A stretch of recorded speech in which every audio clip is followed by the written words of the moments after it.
The rain at the St. Jude's Cemetery wasn't just cold.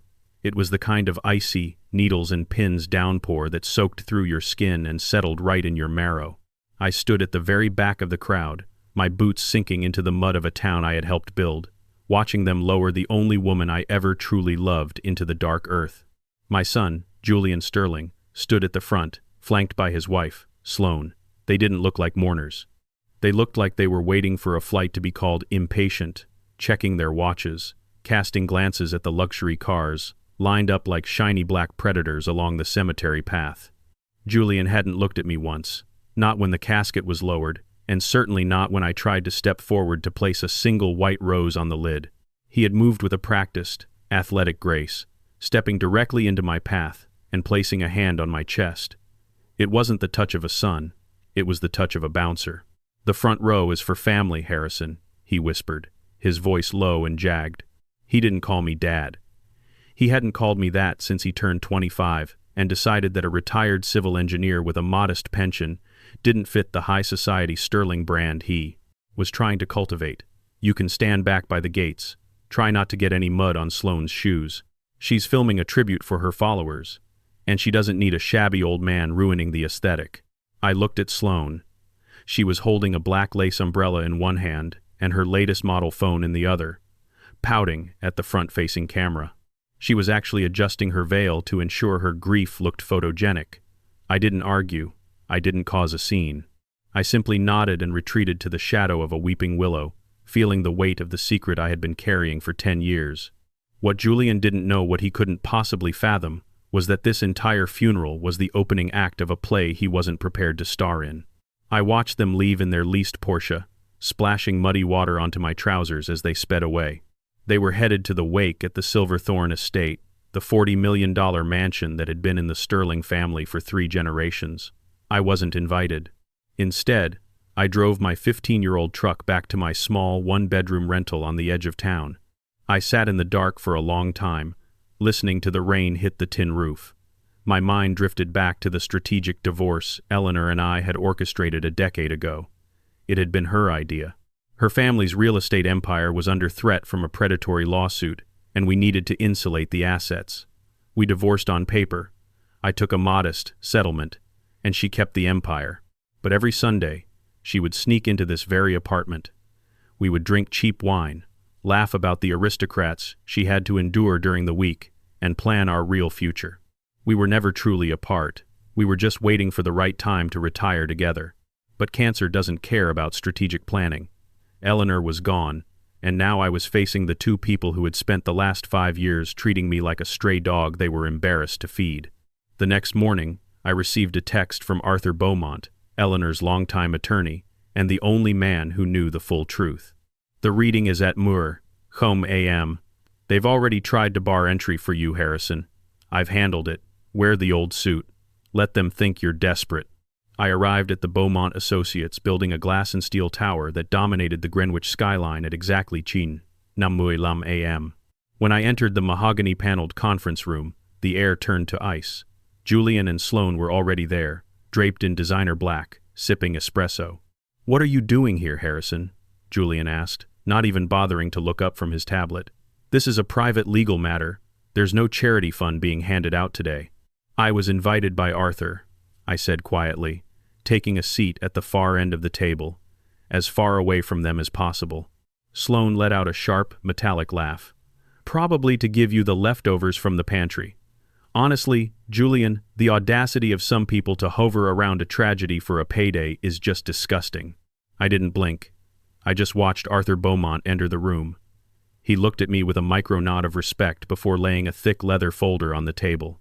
He adjusted his glasses and looked at Julian. "We are here to settle the last will and testament of Eleanor Sterling," Arthur began. "The estate is extensive. We are looking at the Silverthorne estate, the Aspen retreat, the vintage car collection, and liquid assets totaling approximately 28,450 khom. Julian's eyes practically turned into dollar signs. He leaned back, a smug grin spreading across his face. "Let's get to the distribution, Arthur. We have a flight to St. Bart's in the morning. We need to clear the air." Arthur cleared his throat. "Very well. Regarding the primary beneficiary, To my son, Julian, I leave the sum of $500,000, held in a restrictive account for the purpose of clearing his outstanding debts. The grin vanished. Julian bolted upright. 500,000? That's a joke. That barely covers my marker in Vegas. The estate is worth 30 million. Where is the rest? Wait, Sloane hissed, her eyes darting to me. What about the old man? Did she give him the house? Arthur continued as if he hadn't been interrupted. To my ex-husband, Harrison Sterling, I leave nothing. Julian let out a bark of a laugh, slamming his hand on the table. I knew it. Even Mom knew you were a leech. 0. You get absolutely 0. He turned to me, his face twisted in a mask of pure, unadulterated malice. You hear that, Dad? You're officially a trespasser in our world. I want you out of that rental by Friday. It's a Sterling property, and I'm selling the whole block to a developer. You can go sleep in your truck for all I care. I sat perfectly still. I let the humiliation wash over me, let them enjoy their victory for exactly 5 seconds. I looked at the floor, my shoulders slumped, playing the part of the defeated father. However, Arthur said, his voice rising with a sudden, sharp authority that cut through Julian's laughter like a razor. However what? Julian snapped. The remainder of the estate, the properties, the cars, the remaining $27 million, and the controlling interest in Sterling Global is to be placed into a permanent, irrevocable trust, Arthur read. A trust, Sloane shrieked. Who controls it? I'm the daughter-in-law. I should be the co-trustee. Arthur turned the page. He looked directly at Julian, then slowly shifted his gaze toward me. The trust is to be managed by a sole trustee with absolute discretionary power over every cent. The trustee has the power to withhold funds, sell assets, or evict occupants based on their sole judgment of what is prudent for the Sterling legacy. Julian was shaking. Who is it? Is it you, Arthur? I'll sue you before the ink is dry. No, Arthur said, sliding the folder across the table toward me. The sole trustee of the Sterling estate, with full power of attorney over all assets, is Harrison Sterling. The silence that followed was so heavy it felt like it might collapse the floor. Julian's mouth hung open, his face turning a sickly shade of gray. Sloane dropped her phone, the screen shattering against the marble floor with a pathetic crack. I stood up. I didn't look like the shabby old man anymore. I stood at my full height, the height of a man who had spent 40 years commanding construction crews and balancing billion-dollar budgets. I reached into my pocket, pulled out a document, and slid it across the table toward my son. What is this? Julian whispered, his voice trembling. It's an eviction notice, Julian, I said, my voice as cold as the rain at the funeral. Since you're so eager to sell the block my rental is on, I figured I should return the favor. You and Sloane have 48 hours to vacate the Silverthorne estate. The trust is liquidating the residence to cover your gambling debts. You can go sleep in your Porsche. Oh, wait, I just checked the trust records. The Porsche is registered to the company.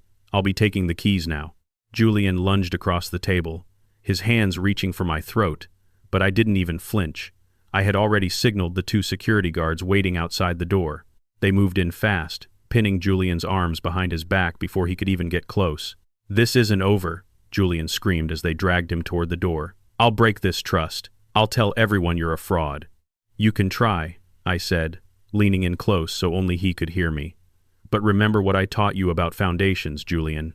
If you build your life on lies and ego, you shouldn't be surprised when the man who built the house decides to pull the plug.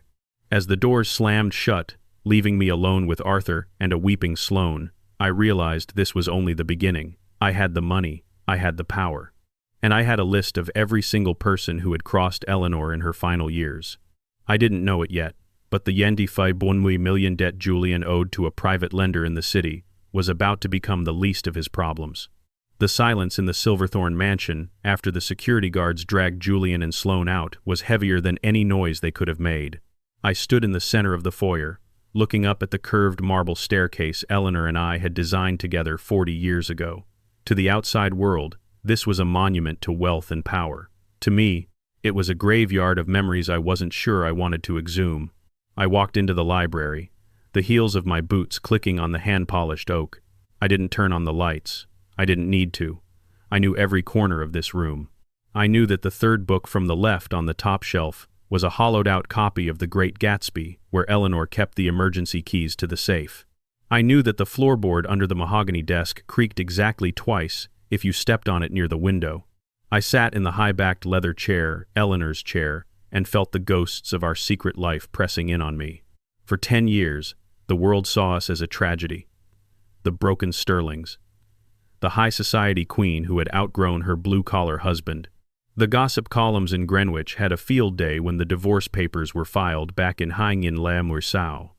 They painted me as the simpleton who couldn't keep up with Eleanor's ambition. They painted her as the ice queen who traded love for a bigger zip code. What they didn't know was that our divorce was the most romantic thing we ever did.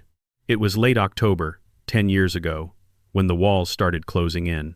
A former business partner of Eleanor's family, a shark named Vance Montgomery, had launched a predatory racketeering lawsuit designed to strip the Sterling estate of every asset. It was a scorched earth legal strategy. If he won, he wouldn't just take the company. He'd take our home, our savings, and the future we'd built for our son. Eleanor sat me down in this very room, her eyes red from lack of sleep but her jaw set with that ironclad resolve she was famous for. "Harrison," she had whispered, her hands shaking as she held mine. "If we stay together, Montgomery takes it all. But if we split, if we create a legal wall between my assets and yours, we can save the foundation. We'll be divorced on paper. We'll live in separate houses. We'll let the world think we hate each other. But every Sunday, you'll come to the back gate of the estate. Every holiday, we'll meet in that little rental in the city." I had agreed because I loved her. I had agreed because I was a structural engineer, and I understood that sometimes you have to sacrifice the facade to save the structure. But we made one fatal mistake. We didn't account for Julian. At the time, Julian was 21. He was a bright kid, or so I thought. But the moment the divorce became public, Julian's personality shifted like a landslide. He didn't see the strategy. He only saw the opportunity. He gravitated toward his mother, not because he loved her more, but because she was the one with the keys to the vault. He began to treat me with a cold, calculated disdain, as if my poverty was a contagious disease. I remember his college graduation. I had saved for months to buy him a vintage watch, something he could keep forever. He had looked at it with a curled lip and handed it back to me in front of all his wealthy friends from the Kensington Academy. "Thanks, Harrison," he had said, loud enough for everyone to hear. "But I think I'll stick with the Rolex Mom got me. This looks like something you'd find at a garage sale. Why don't you keep it? You might need to hawk it for rent next month." The laughter from his friends had been a knife to the chest. But I had looked at Eleanor, who was standing 20 feet away, her heart breaking behind a mask of socialite indifference, and I had stayed silent. I had played the role. I had been the poor, embarrassing father for a decade, all to protect a fortune that my son was now trying to piss away on baccarat and influencer lifestyle branding. I didn't know it then, but Julian had already started selling bits of the Sterling legacy to pay for his seat at the high-stakes tables. The sound of my phone buzzing on the desk snapped me back to the present. It was a notification from a private investigator I had hired weeks before Eleanor passed. Target moved into the Starlight Motel. High-frequency calls to a Silas Vane. Vane is a Tier 1 debt collector for the Blackwood Syndicate. "Julian's tab is deeper than we thought, Harrison. We're looking at close to $3 million in unsecured loans." I felt a cold shiver go down my spine. Silas Vane. I knew that name. Vane wasn't the kind of man you borrowed money from. He was the kind of man you surrendered your life to. He didn't use lawyers or court summons. He used crowbars and disappearances. Julian wasn't just a spoiled brat anymore. He was a cornered rat who had brought a wolf to our front door. I stood up and walked to the window, looking out over the manicured lawns. The rain had stopped, but the fog was rolling in off the sound. In 48 hours, Julian and Sloane would be desperate. And desperate people do things that can't be undone. The next morning, I didn't wait for them to come to me.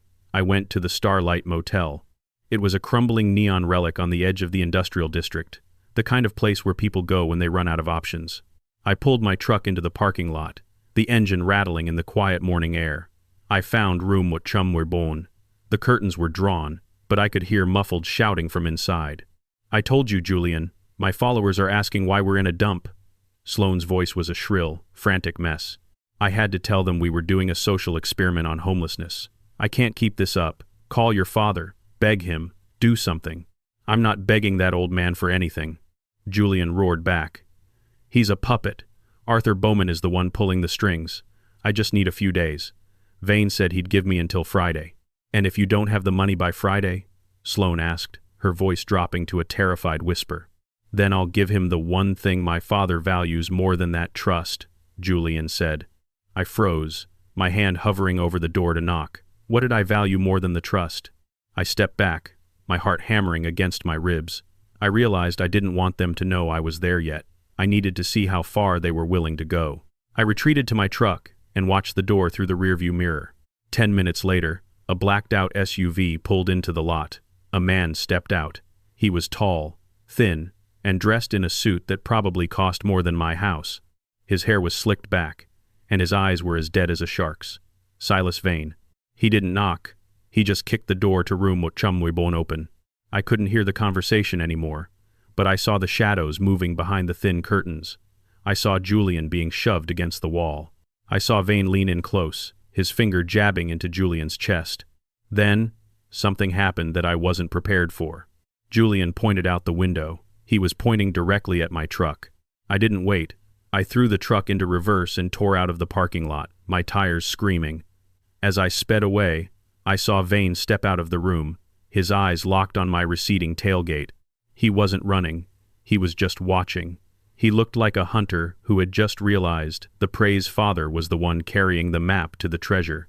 I drove straight to the Beaumont Associates building. I didn't wait for the receptionist. I burst into Arthur's office. Arthur, he's in with Vane. I panted, slamming my keys onto his desk. Julian just pointed me out to a syndicate collector. He's trying to trade me for his debt. Arthur looked up from his files, his expression grim. I was afraid of this, Harrison. Julian isn't just trying to break the trust. He's trying to leverage your life. How? I asked. I'm the trustee. If I die, the trust goes into a legal limbo for years. He doesn't get the money faster. He gets it never. Not if you disappear and are declared incompetent, Arthur said, sliding a document across the desk. Look at this. Julian filed a motion for an emergency medical evaluation this morning. He's claiming you have late-stage dementia.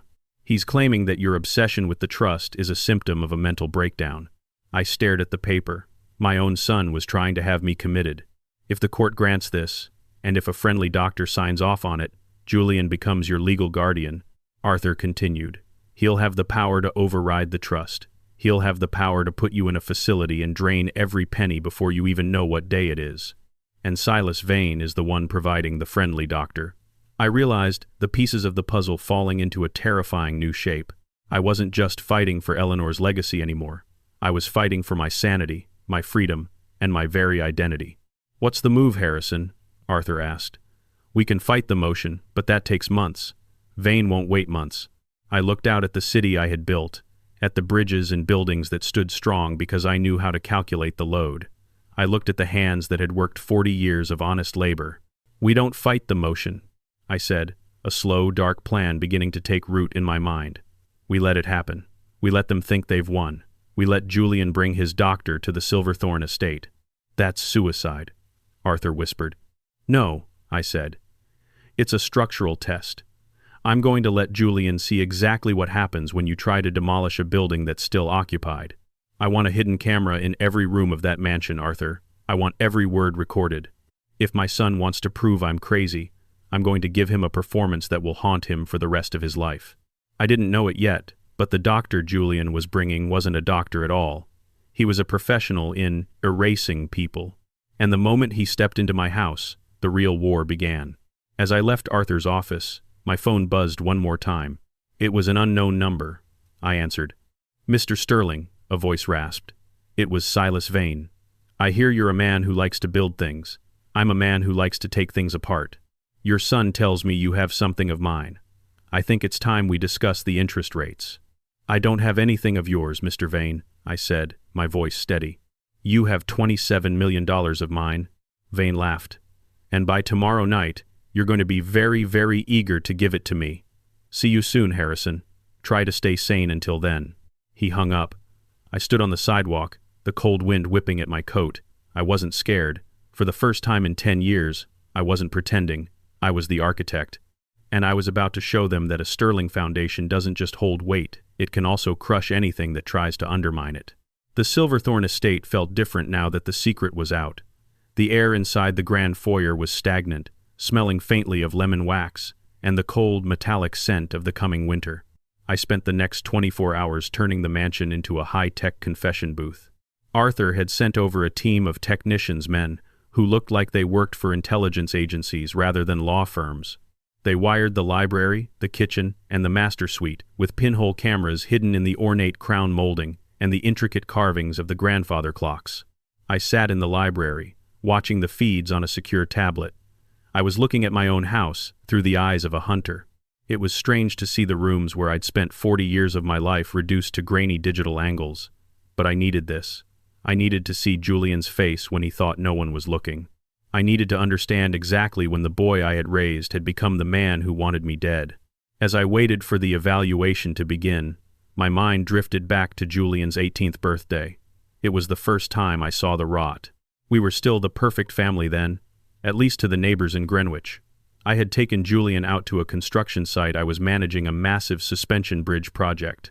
I wanted to show him what it meant to build something that would last a century. I wanted him to feel the vibration of the steel, to understand the physics of integrity. He had stood there in his $300 loafers, looking at the mud on his soles with a look of pure disgust. "Why do you care so much about this, Harrison?" he had asked, his voice already carrying that edge of Ivy League condescension. "You're just a glorified foreman. Mom's the one making the real moves. She's flipping zip codes while you're worrying about the tension of a cable. It's pathetic." "It's not about the cable, Julian," I had told him, trying to keep my voice steady. "It's about the fact that if I fail, people die. If I cut corners, the whole thing collapses. Integrity is the only thing that keeps the world from falling into the water."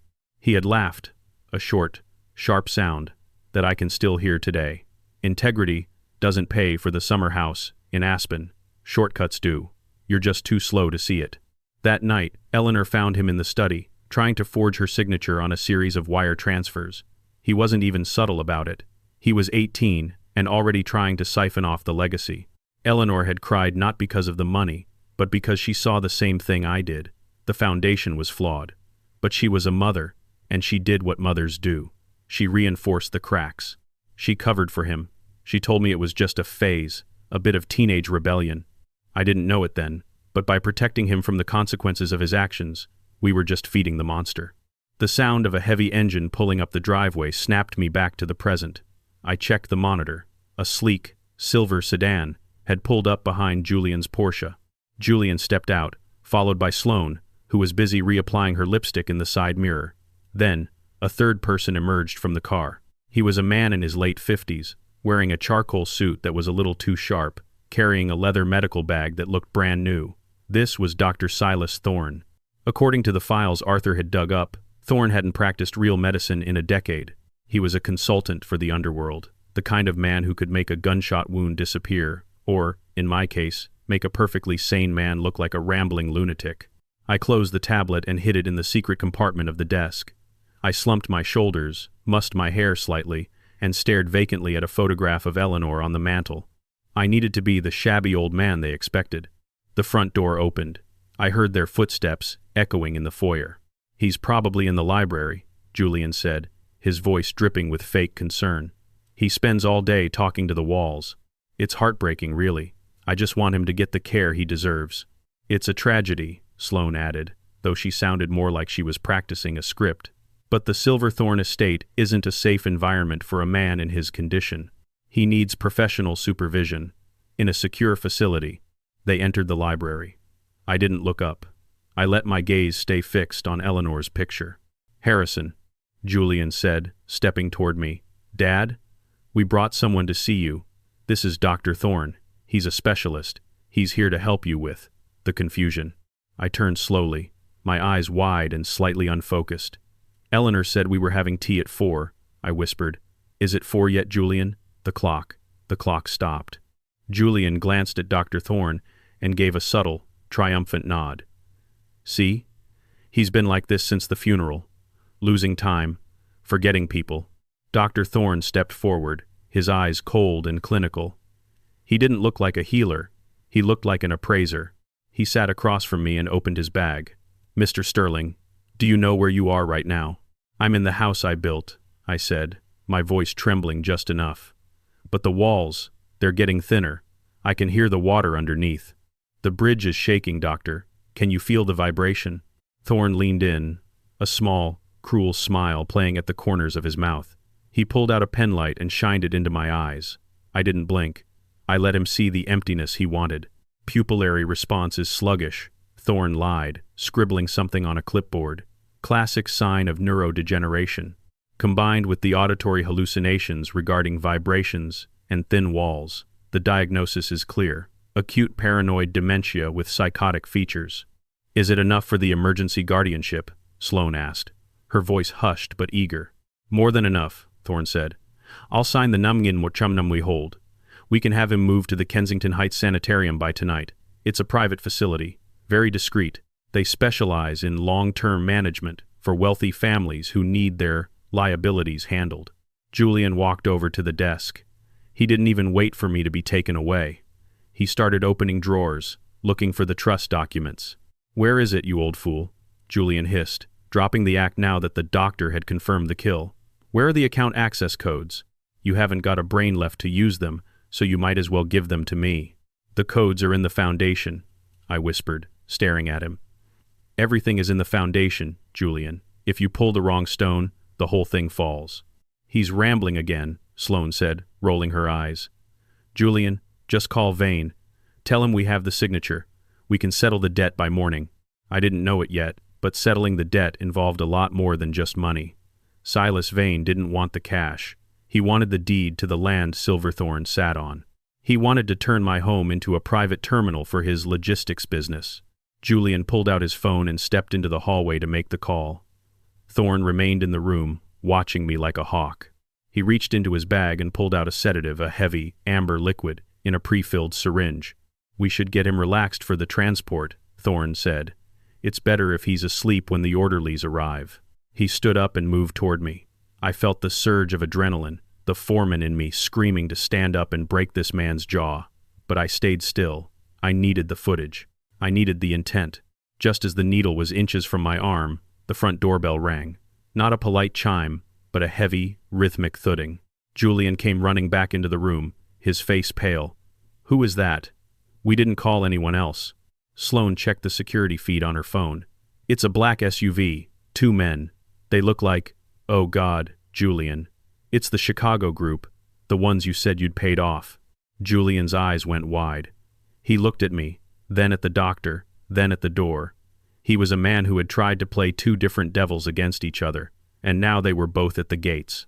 Hide him, Julian hissed to Thorn. If they see him, the deal is off. They think I already have control of the trust. Thorn grabbed my arm, trying to haul me toward the servants' passage, but I planted my feet. I wasn't playing the shabby old man anymore. I looked Thorn dead in the eyes, and for the first time, he saw the steel underneath the facade. The bridge isn't shaking because of the wind, Doctor, I said, my voice perfectly clear, perfectly sane.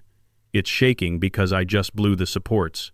The front door didn't just open, it was kicked off its hinges. The sound of the wood splintering was the loudest thing I'd ever heard in that house. I didn't know it yet, but the men at the door weren't there for the money.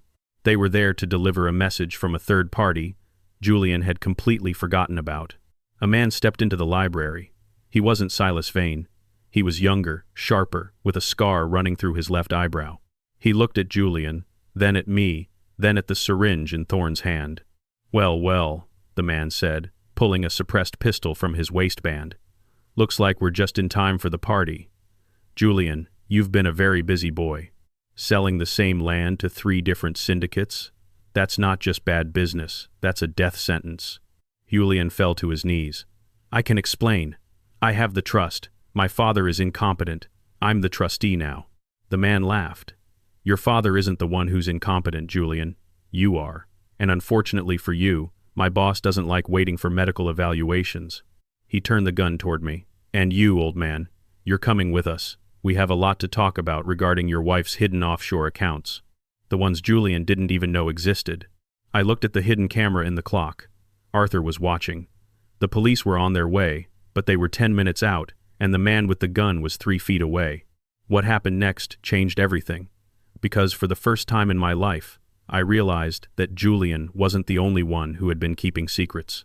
Eleanor had left me one final asset that wasn't listed in the will, an asset that was currently vibrating in the pocket of my old suit. The vibration in my pocket was a rhythmic, steady pulse, a digital heartbeat from a woman who had been buried 3 days ago. It was the black box phone, a device Eleanor and I had nicknamed the architect's key. We had hidden it in the lining of my old, frayed suit jacket years ago, a failsafe for a day we both prayed would never come. It wasn't just a phone. It was the remote interface for the Silverthorne Estates SHIELD protocol. Julian didn't know about the SHIELD protocol. He thought the mansion was just a house of stone and ivy. He didn't realize that when I'd overseen the Hangin La Muitam renovation, I hadn't just replaced the plumbing. I had turned the Silverthorne into a fortress. The man with the gun, Jax. I heard Julian stammer his name, stepped closer, the suppressor on his pistol looking like a long black finger pointing toward my heart. His eyes flickered to the medical bag Dr. Thorne was still clutching. "Give me the accounts, old man," Jax growled. "Julian says you have the routing numbers for the Caymans. I don't care if you're crazy or just playing a part. Pain has a way of clearing the mind." I didn't answer him. I looked at Julian instead. My son was huddled on the floor, his expensive tuxedo jacket ruined by the dust of his own cowardice. He wouldn't meet my eyes. He was looking at the floor, his lips moving in a silent prayer, probably asking God for a way to steal my money without having to watch me bleed for it. "Julian," I said, my voice no longer a whisper, but the deep, resonant tone of a man who had commanded 300 steelworkers at a time. "Look at me." Julian flinched.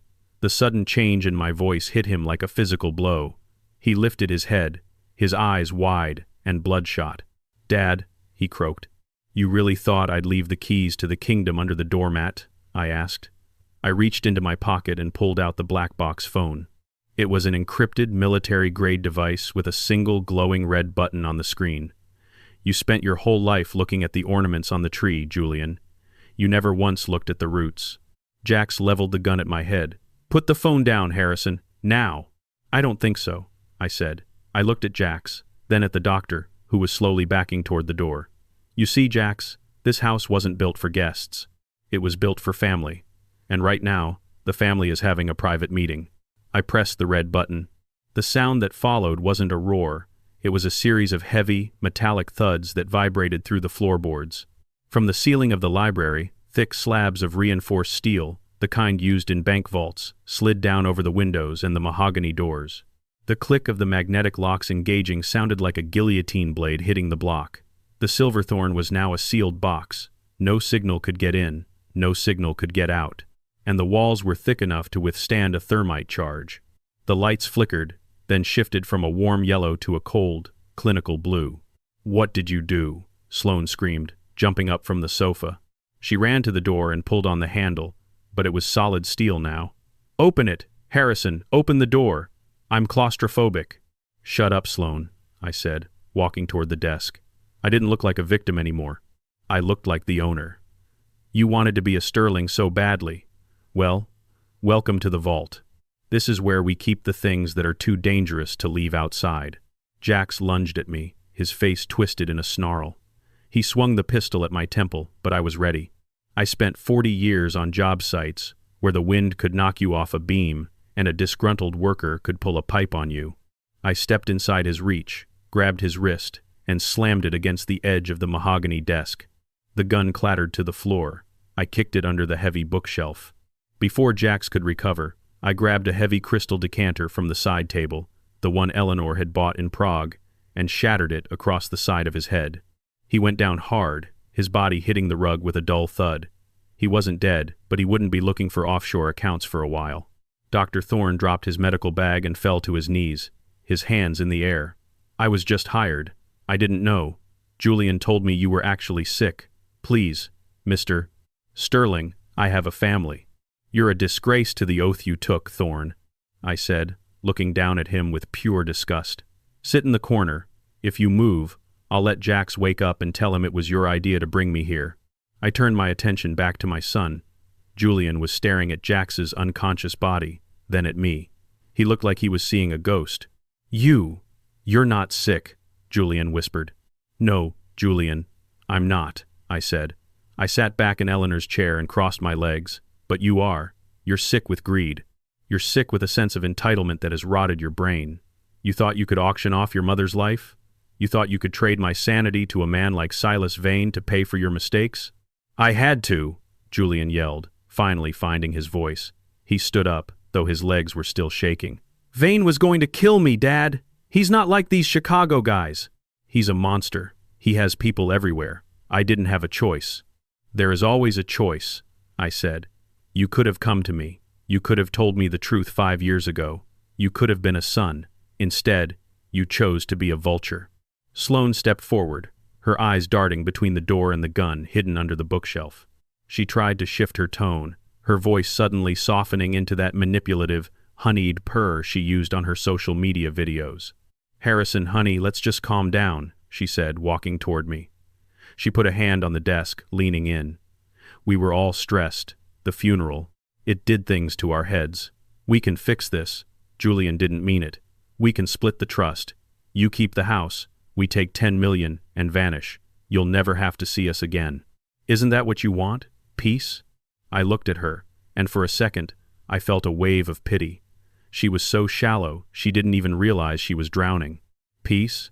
I laughed. It was a cold, dry sound. I had peace for 10 years, Sloane. I had it every Sunday when Eleanor would come to my little apartment, and we'd dream about the day we could stop pretending. You and Julian took that away. You turned her funeral into a circus. You turned her house into a chop shop. I leaned forward, my face inches from hers. And let's talk about the peace, Julian promised Silas Vane. I checked the logs on the black box, Julian. You didn't just offer the trust money. You offered him the sterling medallion. Julian went pale. The medallion wasn't jewelry. It was a physical encryption key, a piece of old-world hardware that held the access codes to the Sterling global infrastructure, the power grids, the logistics networks, the very backbone of the city's private utilities. You were going to give a syndicate leader the keys to the city's power grid, I asked, my voice rising. Do you have any idea what Vane would do with that? He'd hold the whole state hostage. Thousands of people would lose their heat in the winter. Hospitals would go dark. Also, you could keep your Porsche? It's just business, Julian screamed. It's all just numbers on a screen. Who cares about the rest of them? The betrayal wasn't just personal anymore. It was structural. Julian was a load-bearing wall that had completely given way, and he was ready to let the whole world collapse to save his own skin. What happens now? Sloane asked, her voice trembling again as she realized her charm wasn't working. The police. You said they were coming. Oh, they're coming, I said, checking the watch Eleanor had given me. But the SHIELD protocol jams all external communication. To the police, this house looks like a black hole on their thermal imaging. They'll be stuck at the gate for at least an hour trying to bypass the electronic countermeasures I installed. That gives us 60 minutes. 60 minutes for what? Julian asked. For a final audit, I said. I pulled a thick folder from the desk, the one Arthur had given me. I tossed it onto the table. It was filled with photographs. Julian looked at the first one and gasped. It was a photo of him and Sloane at a jewelry store in Manhattan, 3 days before Eleanor died. They were selling a necklace, a vintage emerald piece that had belonged to my grandmother. You sold it while she was still breathing, I whispered. You stole it from her bedside table while she was sedated on morphine. We needed the down payment for the Aspen renovations, Sloane chirped, as if that made it better. I flipped to the next photo. It was a screenshot of a text thread between Julian and a man named Jax, the man currently bleeding on my rug. Julian, the old man is the only obstacle. Once he's in the home, the trust is ours. Vane gets his cut, you get your bonus. Just make sure the doctor doesn't leave any marks. You weren't just putting me in a home, Julian, I said. You were paying them to make sure I never came out. A permanent solution for a permanent problem. I stood up and walked around the desk. I was twice Julian's age, but at that moment I felt like a giant. I grabbed him by the collar of his expensive shirt and shoved him against the steel-plated door. I didn't know it yet. I said, my voice a low growl, but I was wrong about one thing. I thought I had 60 minutes to decide your fate, but as I look at you, I realize I've already decided. What are you going to do? Julian whimpered. I'm going to show you what it feels like to be truly incompetent, I said. I reached for the black box phone and swiped a new command. The floorboards in the center of the library groaned and began to retract. revealing a hidden stairwell that led down into the old storm cellar, a place Julian hadn't visited since he was a child. "Get in," I ordered. "No, Dad, please. Get in, or I give Jax back his gun and tell him you have the routing numbers in your pocket," I said. Julian looked at the unconscious gunman, then at the dark hole in the floor. He scrambled down the stairs, followed by a sobbing Sloane. "Doctor." Thorne didn't need to be told twice. He practically dove into the cellar. I hit the button to close the floorboards. The library was silent again, except for the heavy breathing of Jax on the floor. I sat back down and picked up the crystal decanter, looking at the shards. I felt a hollow ache in my chest. This wasn't the revenge I wanted. I wanted my son back. I wanted the boy who used to build Lego bridges on this very floor. But that boy was dead, buried under layers of greed and Sloane's toxic ambition. Suddenly, the house shook. A massive explosion rocked the front gates. I checked the monitor. It wasn't the police. A fleet of black armored SUVs had breached the perimeter. Men in tactical gear, carrying high-powered rifles, were swarming the lawn. And in the center of them, walking with the calm, terrifying confidence of a king, was Silas Vane. He wasn't waiting for the legal system. He wasn't waiting for the doctor to sign the papers. He had come to take the Sterling medallion by force. What happened next changed the stakes from a family feud to a massacre, because as I watched Vane approach the front door, I saw someone else in the passenger seat of his car, someone I thought was an ally. It was Arthur Beaumont, my lawyer, Eleanor's oldest friend, the man who had helped me wire the house. He wasn't a hostage. He was holding a tablet, and as I watched, he swiped the screen. The steel shutters on my windows suddenly began to rise. The magnetic locks on the library door clicked open. "I'm sorry, Harrison." Arthur's voice came over the house intercom, sounding distorted and cold. "But 27 million is a lot of money, and Silas Vane has a very long memory. You were always too focused on the foundation, Harrison. You forgot that even the strongest building can be sold from under you." I was trapped. Jax was waking up behind me. Vane was at the door, and my only ally had just handed him the keys. I realized then that the audit wasn't over. It was just getting started, and the next hour would determine not just who owned the Sterling fortune, but who would live to see the sunrise. The sound of the magnetic locks clicking open felt like the snap of a dry bone. It was a hollow, final sound that echoed through the library, mocking the fortress I thought I had built. I stood there, the black box phone suddenly heavy and useless in my hand, staring at the monitors. I watched my oldest friend, Arthur Beaumont, the man who had stood as my best man at my wedding, the man who had held Eleanor's hand as she signed her final documents, walk through the front doors of Silverthorne as if he owned the place. I didn't know it yet, but Arthur hadn't just been bought. He had been cultivated. Silas Vane didn't just walk into people's lives. He planted seeds of resentment and waited for them to bloom. And Arthur, a man who had spent 40 years in the shadow of the Sterling name, playing the loyal servant for a fraction of the fortune he managed, was a garden of bitterness ready for harvest. "Harrison," Arthur's voice crackled through the intercom again, smooth and devoid of the warmth I had trusted for a lifetime. "Don't bother with the override. I wrote the code for the SHIELD protocol. I knew you'd go for the library. It's your favorite cage, isn't it? The place where you can feel like the king of the castle while the world moves on without you." Behind me, Jax groaned. The man I had shattered the decanter over was stirring. He rolled onto his side, his fingers clutching the edge of the rug, leaving streaks of blood on the ivory wool. I didn't have time to deal with a waking hitman. I reached down, grabbed the heavy crystal base of a lamp, and slammed it into his temple one more time. He went limp again. It was a brutal, pragmatic move, the kind of move you make when the structural integrity of your life is failing and you have to shore up the exits. I walked to the library door. I could hear the heavy boots of Vane's men thumping across the marble foyer. They weren't being quiet. They didn't have to be. They had the keys, the codes, and the lawyer. "Arthur," I shouted toward the ceiling, hoping the hidden mics were still live. "Why? You were family. Eleanor loved you like a brother." "Eleanor loved the way I polished her image," Arthur's voice replied, closer now, coming from the hallway just outside the door. "She loved that I made the strategic divorce look like a tragedy instead of a tax dodge. But love doesn't pay the bills in the Hamptons, Harrison. And love certainly doesn't stop Silas Vane from looking into my own offshore discrepancies. It was you or me, and I've always liked me more." The library doors hissed open. Silas Vane stepped in first. He was even more imposing in person than on the grainy monitors. He had a stillness to him that was terrifying, the stillness of a predator that has already won. He took a long, slow look around the room, his eyes lingering on the shattered crystal and the unconscious Jax. "Messy, Harrison," Vane said, pulling a silk handkerchief from his pocket and dabbing at a speck of dust on his sleeve. "I expected more from a man of your reputation. Engineers are supposed to be precise. This looks like a bar fight." Arthur stepped in behind him, looking everywhere but at me. He was clutching a leather briefcase to his chest, his knuckles white. He looked smaller than I remembered, shrunken by the weight of his own betrayal. "The medallion, Harrison," Arthur whispered, his voice cracking. "Just give him the medallion. We can still walk away from this. I can tell the police it was a home invasion. I can fix the records. We can put Julian in the home, and you can retire to the coast. Please, don't make this harder."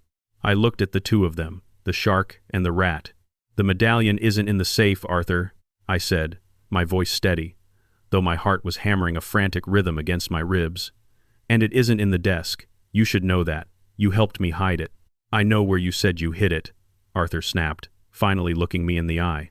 His fear was turning into anger, the classic defense of the guilty. "The floorboard under the desk, but I checked the sensors. The cavity is empty.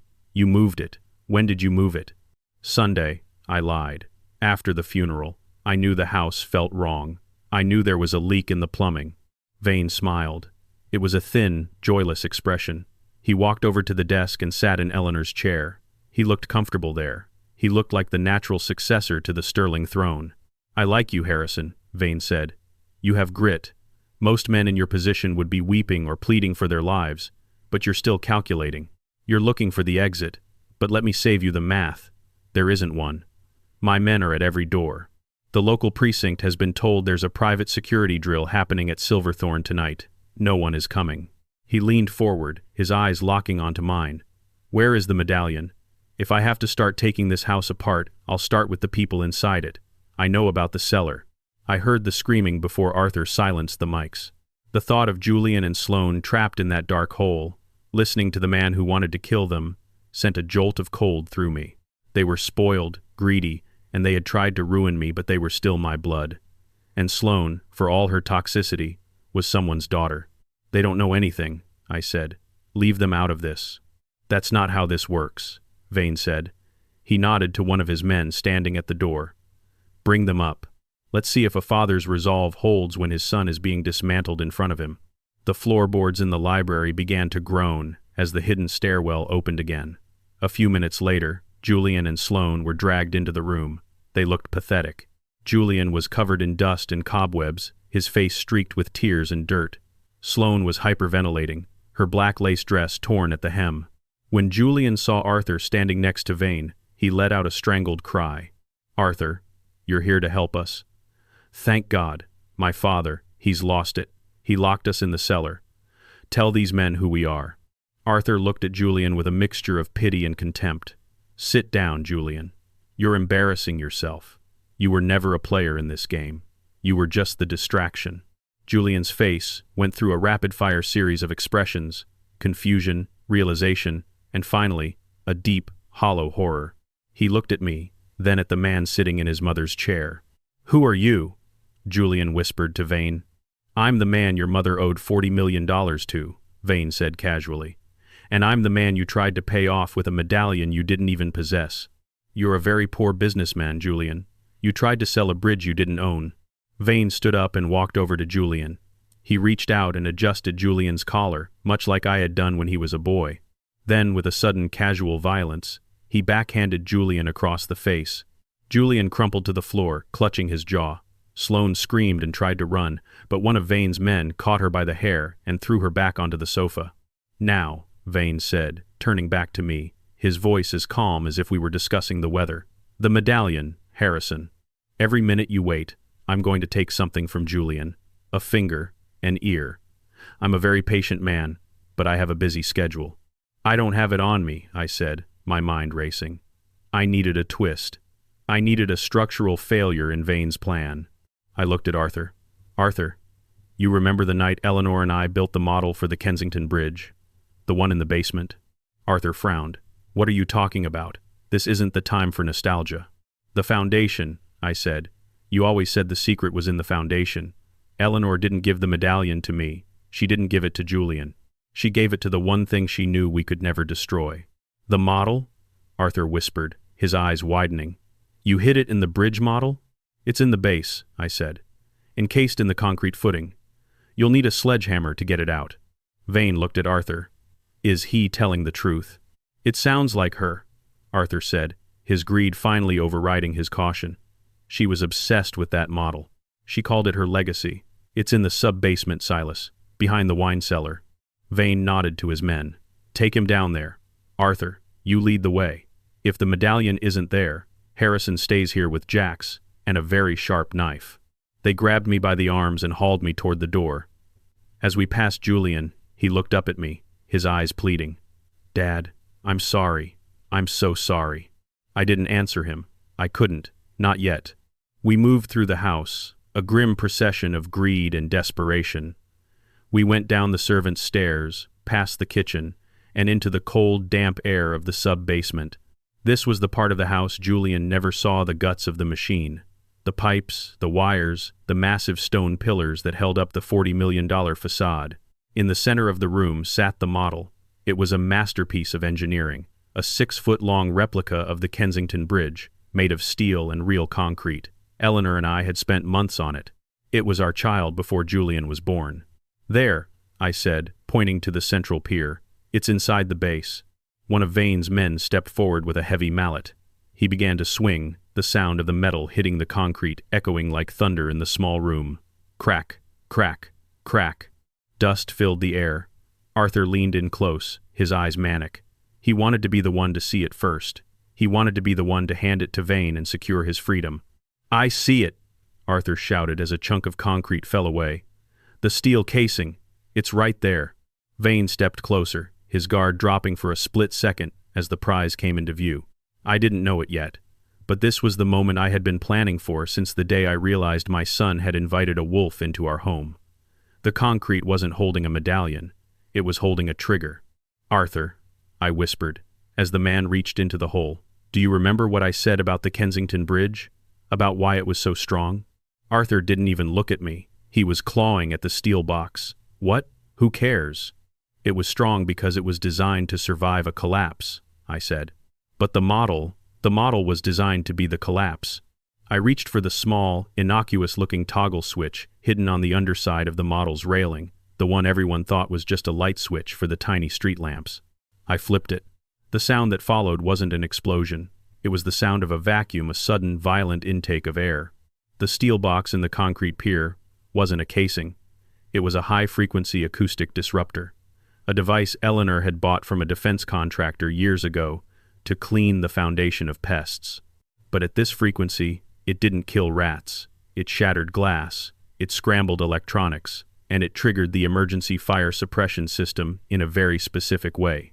The room was suddenly filled with halon gas, a heavy, oxygen-displacing vapor that snuffed out the air in seconds. Vane's men began to cough, their hands going to their throats. Arthur collapsed, his fingers inches away from the box. Vane turned to me, his eyes wide with a sudden panicked understanding, but the gas was already doing its work. He slumped against the pillar, his face turning a dark, bruised purple. I had the black box phone in my hand.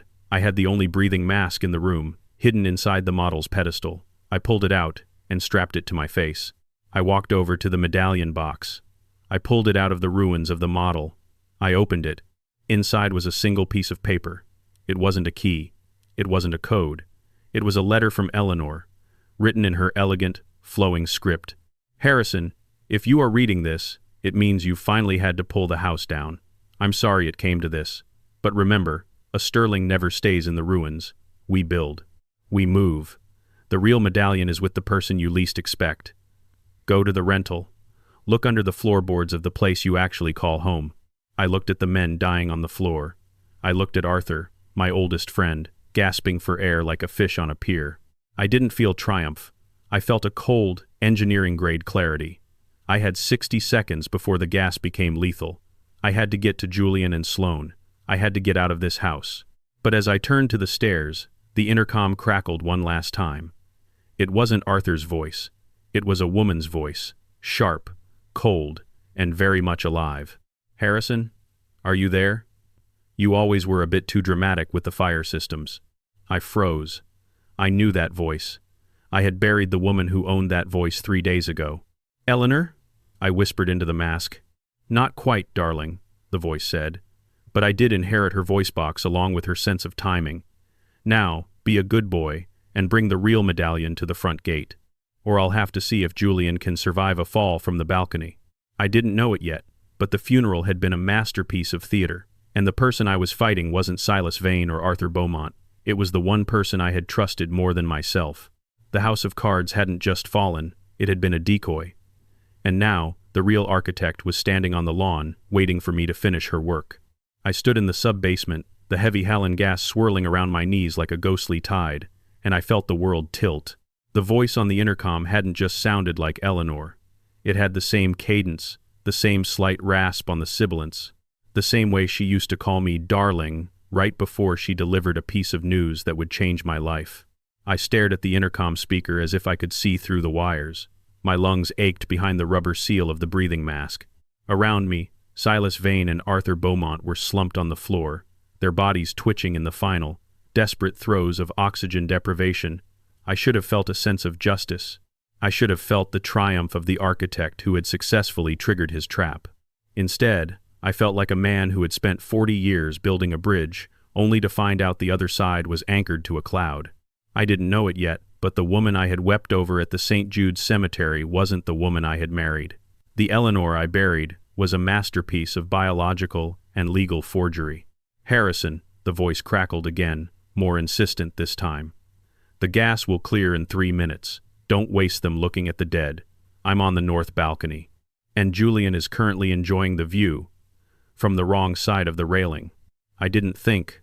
I didn't plan. I grabbed the steel box from the ruins of the bridge model, the box that contained the letter, not the medallion, and I ran. I moved through the guts of the Silverthorne estate, my old heart hammering a frantic, uneven rhythm. I tore through the kitchen, up the servants' stairs, and burst into the grand foyer. The house was eerily silent. The tactical teams Vane had brought were gone, as if they had been swallowed by the shadows. I sprinted up the marble staircase, my boots echoing like gunshots in the empty hall. I reached the north balcony and threw the glass doors open. The cold night air hit me like a physical blow. The fog had moved in thick and white, obscuring the grounds, but the balcony was bathed in the harsh, artificial light of the security floods. And there she was. She was wearing the same black lace veil she had supposedly been buried in. She was standing by the stone balustrade, her silhouette sharp against the mist. In her hand, she held a remote detonator, and her other hand was clamped firmly onto the collar of Julian's shirt. Julian was dangling over the edge, his feet kicking at empty air 60 feet above the stone terrace. He wasn't screaming anymore. He was too terrified to make a sound, his face a mask of pure, existential horror. "Eleanor?" I whispered, my voice breaking. I pulled off the breathing mask, the scent of the sea and the damp earth filling my nose. "How?" "I saw you. I held your hand when the monitor went flat." She turned slowly. She lifted the veil, and the face that emerged was the one I had kissed every morning for 4 decades. But the eyes were different. They were cold, devoid of the warmth I had mistaken for love. They were the eyes of a sterling. "You held a hand that was programmed to go cold, Harrison," she said, her voice smooth and melodic. "The cancer was a strategic necessity. The hospital staff were on the payroll. Even the funeral director was a business associate. I needed to see if you had the steel to finish the job. I needed to see if Julian was worth the inheritance." I felt a wave of nausea. "A test? You faked your death to test us?" "To prune the family tree, darling," Eleanor said, her grip on Julian's collar tightening as he let out a pathetic whimper. "I've spent 30 years building an empire that controls the infrastructure of 3 states. I couldn't leave that to a boy who gambles away his future, or a husband who is too noble to pull the trigger when it counts." She looked at Julian with a look of profound disappointment. "And Julian, oh Julian, you failed spectacularly. You tried to sell my legacy to a gutter rat like Silas Vane. You tried to commit your father to a madhouse. You are a structural flaw, my son, and we both know what an engineer does with a flaw." "Don't," I shouted, taking a step forward. "He's your son, Eleanor. Whatever he did, we made him. We gave him too much and expected too little. You can't just throw him away. Watch me, she said, her thumb hovering over the button on the remote. I have a plane waiting at the private terminal. I have a new identity, a new life, and the offshore accounts that even Arthur didn't know about. All I need is the medallion, the real one, the one you have hidden under the floorboards of that pathetic little rental apartment. I looked at her, and for the first time in my life, I saw the woman she actually was. I hadn't been her partner. I had been her mascot, her honest engineer who provided the moral cover for her predatory expansions. Our romantic secret life in the apartment hadn't been a sanctuary. It had been a cage she kept me in so I wouldn't see the blood on her hands. I realized then that the strategic divorce hadn't been about protecting assets from a lawsuit. It had been about protecting Eleanor from me. You're not getting the medallion, I said, my voice dropping into a dangerous low register. I realized something when I was in the basement, Eleanor. I realized why you never liked the apartment. It wasn't because it was small. It was because it was the only place you couldn't control. Eleanor's expression shifted. The mask of calm elegance flickered, revealing a jagged edge of rage. Give it to me, Harrison, or I drop him, right now. I'll tell the police you went mad, killed the intruders, and threw your son over the edge before I arrived to stop you. I'm the grieving widow, remember? The world loves a tragic survivor. Dad, please. Julian finally found his voice. It was a high, thin wail. She'll do it. She's crazy. Help me. I looked at my son. I saw the fear, the regret, and the ghost of the little boy who used to hold my hand. I also saw the man who had tried to erase my mind. He was a failure, yes, but he was my failure. I don't have the medallion at the apartment, Eleanor, I said, reaching into my pocket. Don't lie to me, she hissed. I read your journals. I know how your mind works. You know how my mind used to work, I said. I pulled out a small, heavy object. It wasn't a phone. It wasn't a key. It was the vintage watch I had tried to give Julian on his graduation day, the one he had called garage sale junk. I held it up in the moonlight. I never hawked it for rent, Julian. I kept it because I knew one day you'd need to know what time it actually was. I pressed the winder on the side of the watch. The sound that followed wasn't an explosion, but a high-frequency chirp. Suddenly, the security lights on the balcony turned from white to a deep, flashing red. The house's external speakers began to blare, a pre-recorded emergency broadcast, not for the police, but for the Federal Infrastructure Bureau. What are you doing? Eleanor screamed, her eyes darting around as the fog was illuminated by the red strobes.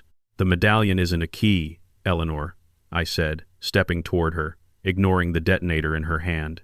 I'm an engineer. I don't build keys. I build monitors. The medallion is a live feed sensor. It's been recording every transaction, every discrepancy, and every conversation in this house for 5 years. And it wasn't under the floorboards at the rental. I pointed to the watch in my hand. It's been on my wrist, Eleanor, every Sunday, every holiday, every time you told me how much you missed me while you were planning your next hostile takeover. The look on Eleanor's face was the most satisfying thing I had ever seen. It was the look of a bridge designer realizing they forgot to account for the wind. I didn't bury you 3 days ago, Eleanor, I said. I buried the Sterling legacy.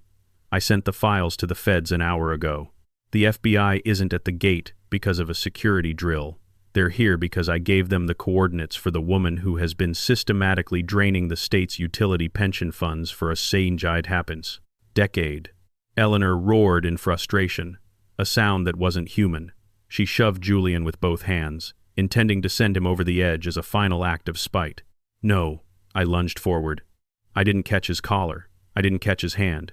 I caught the strap of his expensive, leased watch the Rolex Eleanor had given him. The metal band bit into my palm, the weight of my son's body snapping my arm down against the cold stone of the balustrade. Julian dangled there, his eyes locked onto mine, his life held by a single piece of Swiss steel. Eleanor didn't wait to see if he fell. She turned and ran toward the other side of the balcony, toward the hidden fire escape that led to the gardens. She was a survivor. She was a predator. And she was gone into the fog before I could even scream her name. I looked down at Julian. My arm felt like it was being pulled out of the socket. The Rolex strap was beginning to fray. Hold on, I gasped, my face pressed against the stone. Julian, give me your other hand. I can't, he sobbed. I'm slipping. I didn't know it yet, but the next 10 seconds would be the hardest engineering project of my life. I had to calculate the load of a son's life against the strength of a father's broken heart. I felt the Rolex strap snap. Julian's weight vanished. I heard a scream, a thud, and then silence. I lay on the balcony floor, my chest heaving, staring at the empty space where my son had been. The red lights continued to flash, painting the mist in the color of blood. I felt a cold, dead weight settle in my stomach. I had won the trust. I had exposed the villain. But as I looked over the edge into the white abyss of the fog, I realized I had lost the only thing that mattered. Or so I thought. I heard a groan from below, not 60 feet below on the terrace, but 10 feet below, on the decorative stone ledge of the library's bay window. I scrambled to the railing and looked down. Julian was splayed out on the ledge, his tuxedo trousers torn, his face pale, but he was breathing. He had hit the architectural detail, the foundation of the upper floor, and it had held. I collapsed back against the wall, a hysterical laugh bubbling up in my throat. I looked at the broken vintage watch in my hand. The house was swarming with agents now. I could hear the sirens, real this time, coming up the driveway. The Sterling Empire was falling. The Silverthorne estate was about to become a crime scene, and Eleanor was a ghost in the wind. I didn't know it yet, but the real revenge hadn't even started, because Eleanor had forgotten one thing about engineers. We don't just build bridges. We know how to track the people who try to blow them up. I stood up, wiping the blood and dust from my face. I looked at the fog where Eleanor had disappeared. "It's not over, Eleanor," I whispered. "You left your watch behind." I reached into the box I had brought from the basement. I pulled out the letter she had written me, the one she thought was a decoy. I turned it over. On the back, in a code only an engineer would recognize, were the coordinates for her private terminal. She thought she was the architect. But I was the one who knew where the escape tunnels led. The flashing blue and red lights of the federal response teams turned the thick fog into a swirling psychedelic nightmare. I watched from the balcony as agents in tactical gear swarmed the terrace below, their shouts muffled by the heavy mist. I didn't move. I couldn't move. My arm was a throbbing mess of torn muscle and bruised bone, and my heart felt like it had been hollowed out with a rusted spade. I looked over the edge one more time. Julian was still there, huddled on the stone ledge of the library window 10 feet below. He was sobbing great, racking heaves that shook his entire frame. He looked so small from up here, no longer the arrogant heir to a fortune he didn't earn, but just a broken boy who had realized his own mother was the one who pushed him into the abyss. "Stay still, Julian," I croaked, my voice barely a whisper. "The fire crews are coming, just don't look down." He didn't answer. He just kept crying. I sat back against the cold stone of the balustrade and closed my eyes. I had spent my entire life building things to withstand the elements, wind, rain, seismic shifts. I had accounted for every variable except the one that mattered most, the sheer, cold-blooded malice of the woman I had shared a bed with for 40 years. I thought I had reached rock bottom when I was standing in that cemetery, but I was wrong. Rock bottom isn't a place, it's a realization. It's the moment you realize the person you were willing to die for was the one who signed your death warrant. The agents burst onto the balcony a minute later. They were professional, efficient, and utterly cold. They treated the north balcony like a crime scene, which it was. They moved me aside with practiced ease, and within minutes, they had a harness around Julian, winching him up from the ledge. When his feet hit the balcony floor, he didn't run to me. He didn't even look at me. He collapsed into the arms of a federal agent, his body limp. They escorted him away, and for a second, our eyes met. There was no hate in his gaze anymore, just a vast, empty vacuum of shock. He was a structural failure in human form. "Mr. Sterling." A woman in a dark suit stepped into my line of sight. She held a badge that caught the strobe of the emergency lights. "Special Agent Miller. We have the sub-basement secured. We found Arthur Beaumont and the others. Paramedics are working on them, but the hail and gas did a number on their lungs. We need that watch, Harrison. And we need the decryption key." I looked at the vintage watch in my hand. The crystal was cracked, and the leather strap was stained with my own blood.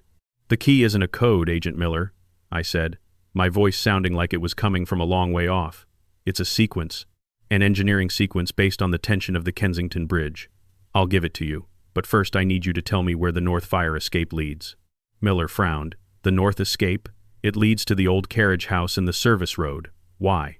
Because Eleanor didn't just run, I said, standing up with a groan that felt like it was tearing my ribs apart.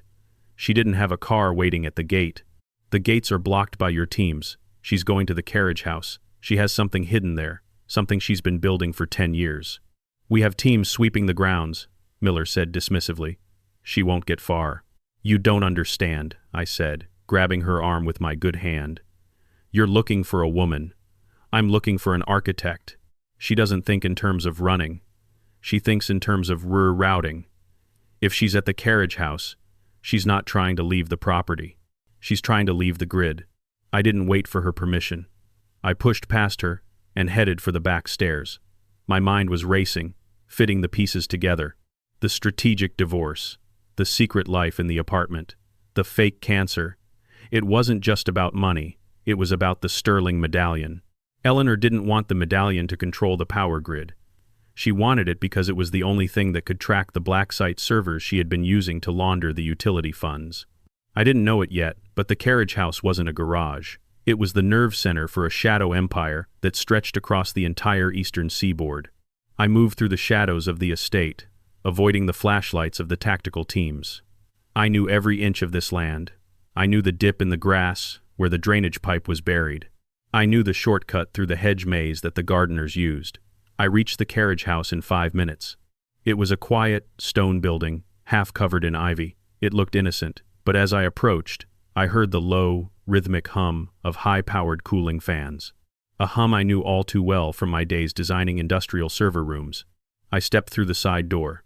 The interior had been gutted.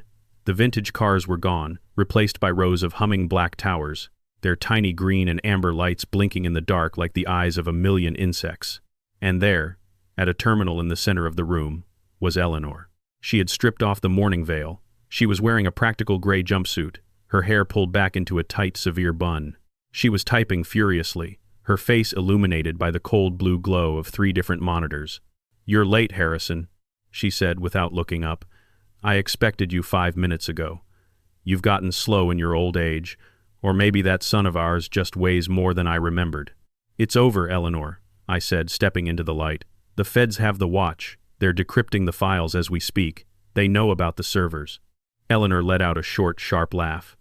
"They know about these servers, Harrison. This is the bait. While they're busy securing this room, the real data is being mirrored to a facility in Singapore. I just need 60 more seconds to finalize the transfer and wipe the local drives." "I can't let you do that," I said. She finally looked at me. There was no love in her eyes, no regret, just a cold, calculating curiosity. "And how are you going to stop me? You're a man who builds bridges, Harrison. You're not a man who destroys things. You couldn't even let Julian hit the terrace. You're burdened by your own integrity." "You're right," I said, walking toward her. "I am a man who builds bridges. And the most important thing I learned about bridges is that they are designed to fail in a very specific way when the load becomes too great. They're designed to collapse into themselves so they don't take out the surrounding structures." I reached into my pocket and pulled out the small, heavy box I had taken from the sub-basement, the one she thought was a decoy. "You should have read the letter more carefully, Eleanor," I said. "The one you wrote to me, the one you thought was just a prop for my test." "What are you talking about?" she hissed, her fingers pausing over the keyboard. "In the letter, you told me to look under the floorboards of the rental," I said, "the place I called home." "I did. A month ago, when I first suspected you were faking the decline, I didn't find a medallion there. I found your journals from the early years, the ones where you detailed your first acquisitions, the ones where you admitted that you didn't marry me because you loved me. You married me because you needed a licensed engineer to sign off on the faulty foundations of your first 3 developments." Eleanor went pale. The blue light of the monitors made her look like a corpse. "You used me to build a kingdom on sand, Eleanor," I said, my voice trembling with a decade of suppressed rage. "And I've spent the last 30 days ensuring that those foundations finally gave way. I didn't just give the feds the watch. I gave them the blueprints to the Sterling Heights towers, the ones you're currently using as collateral for your Singapore loans." Suddenly, the monitors in front of her began to flicker. A series of red warnings began to scroll across the screens. Asset, Caesar initiated, collateral void, transfer halted. "No!" Eleanor screamed, slamming her fists onto the desk. "You couldn't have. The legal wall was impenetrable. Not for the man who built the wall, I said. I didn't break it. I just showed them where the structural cracks were. You're broke, Eleanor. The offshore accounts are frozen. The servers are being wiped by a virus I planted in the watch you were so eager to steal. Eleanor lunged at me, her face a mask of pure, unadulterated hatred. She didn't look like a queen anymore. She looked like a cornered animal. She grabbed a heavy metal paperweight from the desk and swung it at my head. I ducked, the metal whistling past my ear, and I grabbed her wrists. We struggled in the blue light, two ghosts fighting in the ruins of their own making. She was surprisingly strong, fueled by a desperation I couldn't match. She shoved me back against one of the server towers, the sharp edge of the metal digging into my spine. I should have killed you 10 years ago, she spat, her face inches from mine. I should have let Montgomery take you out. But you didn't. I gasped, my good hand finding the emergency power kill switch on the side of the server rack. Because you were greedy. You wanted the engineer to keep the lights on. I flipped the switch. The room didn't just go dark. It died. The hum of the fans stopped instantly. The blue glow vanished, plunging us into a blackness so thick it felt physical. In the silence, I heard the sound of heavy boots outside. The tactical teams had finally found the hum. Harrison? Eleanor's voice was different now. The rage was gone, replaced by a cold, sharp terror. Harrison, where are you? I didn't answer. I backed away into the darkness, moving by memory. I knew exactly where the racks ended and the door began. You're a ghost now, Eleanor, I whispered from the shadows. Just like you wanted to be. The doors burst open. Flashlights cut through the dark, their beams dancing off the silent black towers. Federal agents, hands in the air. I watched as the beams found her. Eleanor was standing in the center of the room, her hands raised, her face illuminated by the harsh white light. She looked old. For the first time in my life, she looked like a woman who had run out of road. I slipped out the side door before they could see me. I didn't want to be part of the arrest. I didn't want to see her in handcuffs. I had finished the audit. The structural flaws had been removed. But as I walked back toward the mansion, I saw a lone figure standing by the ruins of the front gate. It was Julian. He was wrapped in a shock blanket, a cigarette trembling in his hand, a habit he'd picked up in college and hidden from me for years. He looked at me as I approached. He didn't say thank you. He didn't ask for forgiveness. She's really gone, isn't she? He asked, his voice hollow. She was gone a long time ago, Julian, I said. We were just the last ones to find out. What happens now? He asked. The house, the money. The feds are going to take everything, aren't they? Probably, I said, looking up at the dark silhouette of the Silverthorne estate. But a building is just stone and wood, Julian. It's the people inside who determine if it stays standing. I looked at my son. He was a mess. He was a coward, a gambler, and he had nearly participated in my murder. But he was alive. And for the first time, he was looking at me not as a shabby old man, but as a father. I didn't know it yet, but the final twist wasn't about the money or the servers.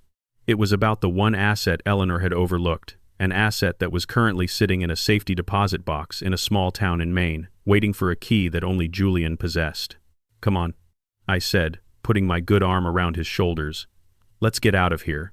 I know a diner that's still open. They have the worst coffee in the state, but the foundation is solid. As we walked away from the ruins of the Sterling Empire, I didn't look back. I was an engineer. And I knew that sometimes you have to let the old bridge fall so you can finally start building the one that actually leads somewhere. 6 months later, the world had mostly forgotten about the Sterling collapse. The news cycle had moved on to fresher scandals, and the Silverthorne estate, once the crown jewel of Greenwich, stood empty, its windows boarded up and its gardens overgrown with the indifferent weeds of a New England spring. The federal government had seized the land, the cars, and the bank accounts, leaving behind only the cold stone skeleton of a legacy that had been built on a foundation of lies. I was living in a small coastal town in Maine, the kind of place where the air smells of salt and pine, and where nobody cares about the brand of your watch or the size of your portfolio. I had a small workshop near the docks where I fixed outboard motors and consulted on local pier repairs. It wasn't the $40 million life Julian had dreamed of, but for the first time in a decade, I could sleep through the night without checking the structural integrity of my own bedroom door. Julian was with me. He had spent 3 months in a halfway house after a plea deal that involved him testifying against Eleanor and the Blackwood Syndicate. He had lost the Porsche the designer suits, and the influencer wife. Sloane had filed for divorce the moment the feds froze her credit cards, claiming she was a victim of emotional coercion. Last I heard, why, Afferhaus. Afferhaus. She was trying to launch a new lifestyle brand from a studio apartment in Queens, though her follower count had plummeted once people realized she wasn't a sterling anymore. Julian worked at the local hardware store. He was thinner, quieter, and he had a permanent scar on his jaw where Silas Vane had backhanded him. We didn't talk much about that night at Silverthorne. Some things are too heavy to carry in conversation. They just sit between you like a load-bearing wall you both know is there. But there was one piece of unfinished business: the safety deposit box.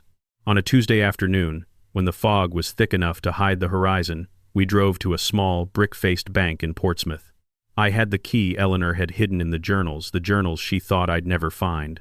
I also had the secondary key Julian had found tucked inside the lining of his old Kensington Academy blazer, a gift from Eleanor on his graduation day that he had never bothered to wear. We stood in the small, sterile room of the bank's vault. The air was cool and smelled of old paper and copper. The clerk slid the long metal box onto the table and stepped out, leaving us alone. "You think there's money in there?" Julian asked, his voice low. He didn't sound greedy anymore. He sounded tired. He sounded like he was afraid of what might be inside. "Eleanor didn't leave money in boxes," I said, sliding the keys into the locks. "She left traps, or lessons." I turned the keys. The locks clicked a sound that echoed the magnetic seals of the Silverthorne library. I lifted the lid. There were no gold bars, no stacks of offshore currency, no deeds to hidden islands. Inside the box were two things: a thick, leather-bound ledger and a small, silver-plated compass that had belonged to my father, the one Eleanor had told me was lost in the strategic divorce. Julian reached for the ledger and opened it. He paged through the first few sheets, his brow furrowing. "These aren't bank accounts. These are names, addresses, dates."